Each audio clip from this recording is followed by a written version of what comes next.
So, when life throws at you overwhelming challenges, how do you really process them? Let's understand this with a bit of a story. Yeah. So, there was this pregnant deer in the forest. She wants to deliver a baby. तो वो एक spot देखती है lake के पास जहाँ के she is sitting आराम से and as she is there her labour pain starts. जैसे ही उसका लेबर पेन शुरू होता है जंगल में अच्छी खासी आग लग जाती है. एक लाइटनिंग होती है और आग लगनी शुरू हो जाती है चारों बाजू. And then she sees on a left there is the shooter with the gun aiming at her, and when she sees on her right she sees a lion who is taking a stance to eat her.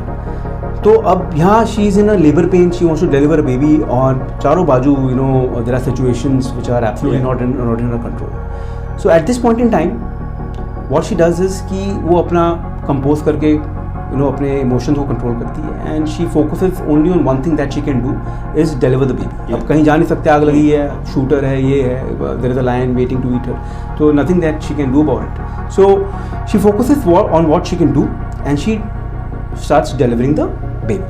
अब जैसे ही वो शुरू करती है तो एक फिर lightning होती है, बारिश आनी शुरू हो जाती है. बारिश आती है तो आग बुझ जाती है और वो लाइटनिंग से शूटर जो एम कर रहा होता है उसको एक ब्लाइंड आई मिलती है जिससे उसका एम मिसफायर हो जाता है. जैसे ही एम मिसफायर होता है वो गोली जाकर के लगती है लायन को, लायन भी खत्म हो जाता है. तो आप देखो while she is delivering the baby circumstances कैसे अपने आप ईज आउट हो गए. आग भी बुझ गई, शूटर भी चला गया, लायन भी चला गया और उसका बेबी भी डिलीवर हो गया. So what we are learning with this story is, moral is कि जब सर्कमस्टांसेस ओवरवेलमिंग हो, एक्सट्रीमली चैलेंजिंग हो, focus on what you can control, what's in your control. आप उस पर ध्यान दो and not on the situations which is not in your control.